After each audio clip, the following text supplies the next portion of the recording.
Today, I was made aware of probably one of the largest scams made by a large publisher in gaming history, not counting NFTs, crypto, and all of that stuff, like actual real items and real money. A conspiracy that taps into collusion from corrupt admins and millions of dollars of stolen gaming items. Now, a heads up, it's not actually Apex related, but it's so huge that I just have to talk about it. This story was first brought to light by Russian YouTuber Mzkshow, in which there supposedly was a hacker by the fake name of Alexander who was cooperating with Steam support to target and steal accounts that were evaluated at $100,000 or more out of their hard-earned skins and items out of their own inventories. If you're in the know when you follow the market values of some gaming items, knives and hats and whatever, it can get pretty ridiculous, with the most expensive knife supposedly being valued at over $1 million.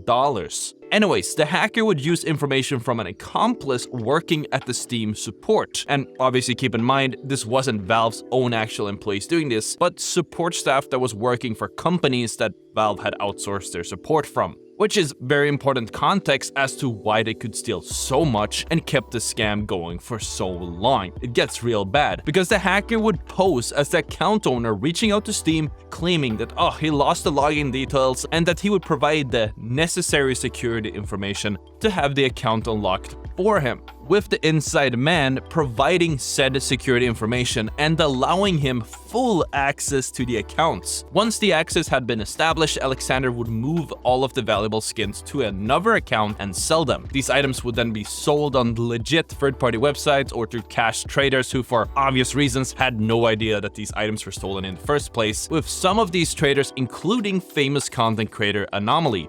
Once the skins were sold and the money had changed hands, Alexander would delete the original hacked account, in addition to the fence account that he had transferred the skins to, before moving on to the next victim, trying to completely clean their tracks in the process. To make matters worse, it didn't take long until other Steam support staff would catch on to the scam, but instead of ringing the bell, they just started exploiting it themselves. According to Alexander, the hacker would sometimes find accounts that had been recovered before he had gotten to them, which would indicate that somebody else may have been pulling the same scam. While the alleged number in the intro of millions of dollars in value might seem exaggerated, you might change your mind once you hear what exactly was stolen. Some of the more famous stolen items include a M4A4 Howl, which is a reskin that you can't get anymore, with the iBuy Power and Titan Holo stickers from Katowice 2014, which you obviously also can't get anymore. You could get these in 2014,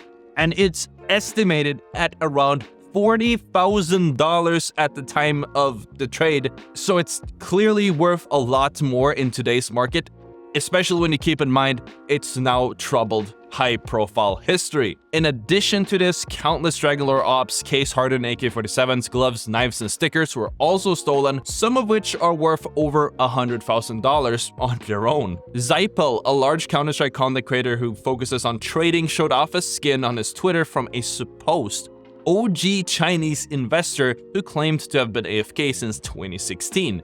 And unbeknownst to him, this was yet another stolen skin. One of the hacked accounts was the one of someone called HFB, a Saudi who's famous with an estimated inventory value of over $3 million, who owns some of the most famous items in existence. Now, thankfully, Valve was able to recover these items and reverse the trades, while admitting that, we goofed up. And I mean, good. Like, with that large of a value, they should do everything in their power to restore the account. But for whatever reason, this didn't apply for everyone. For example, QKSS, who owns an account containing over $1 million in rare and expensive items, also suffered a scam, but was community banned, meaning they can no longer trade or access the Steam marketplace. This was a pretty high-profile event at the time, and all of their items were lost, and the account was later deleted. But in this Twitter thread, Q draws several conclusions tying the ban to Alexander's means of hacking. It fits his MO, with the typical Alexander move of removing the account once the scam had run its course. And I really hope that this reaches Valve and QKSS can get his account back, because wow, this is a lot of money to lose from somebody else's mistake or lack of proper security measures. But the unfortunate truth might be that since the scammer group ended up targeting accounts that had been inactive for a very long time, most owners may never know that they were hacked until the news of this scam had long faded away.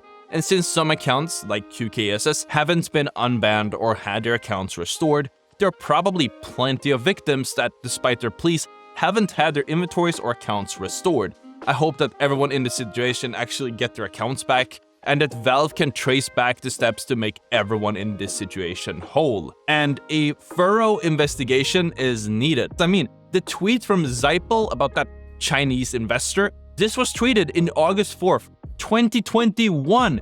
So this must have been going on for quite some time, with so many victims that we haven't heard about. It's worth noting that while there were some successful heists, it didn't always work out, as when the scammers were trying to steal high-profile items, Steam would be alerted to an inventory hack and then temporarily delete the items to avoid the hackers from getting their hands on them before restoring the inventory later on. This is standard Steam procedure, but I think it's kind of interesting to hear about. And the thing is, items that are found to be stolen through these means generally end up changing a lot of hands as they enter the market. Whoever ended up owning these items at the time of their accounts and stolen items being restored would wake up to this message, where the CSGO team takes responsibility and alerts the new owner that they had reversed the trades and removed the items from any accounts that received them. Obviously, this makes sense, as simply creating new versions of these skins will cost duplicates of limited availability skins, and obviously, creating hundreds of thousands of dollars up to $1 million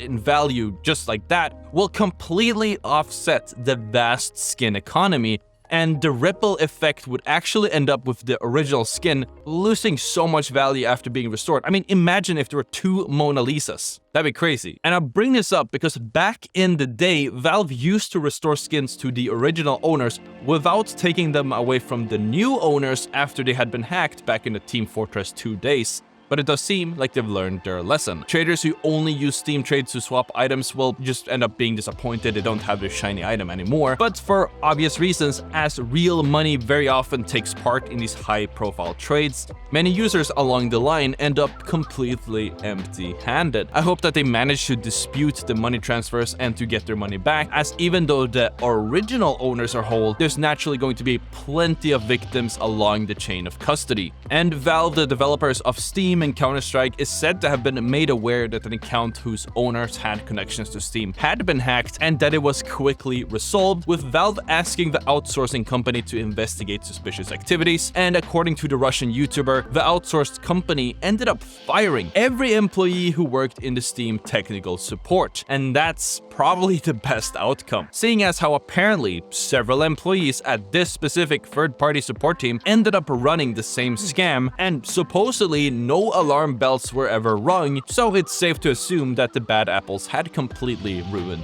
the bunch. At the time of this recording, there hasn't been any announcement made by Valve about the whole situation, and we simply have to wait and see how the situation unfolds, or if they just decide not to talk about it at all. I think anything short of making sure that the original owners are whole again is not doing enough. I mean, even though it wasn't Valve's own employees pulling off these heists, we're looking at a lot of money being stolen by a company that works directly under them, and I don't think there's a way for the third-party company that employed the scammers to track all the trades and restore the accounts. But what do I know? It's not like I work there. This is obviously all speculation. And that is besides the point. Just hearing about this breaks my heart. While I don't think players who have inventories this large are bound to have all of their eggs in one basket, where losing these items would completely ruin their economic status, I'm sure it still definitely hurts, and restoring the inventories should be of utmost priority. Another reason this interests me so much is I used to play CSGO, and I used to dabble in item trading, specifically I guess CSGO trading, and I managed to build somewhat of an inventory myself. Now, this wasn't as huge as the inventories mentioned in the video. I don't even think we got over 5 grand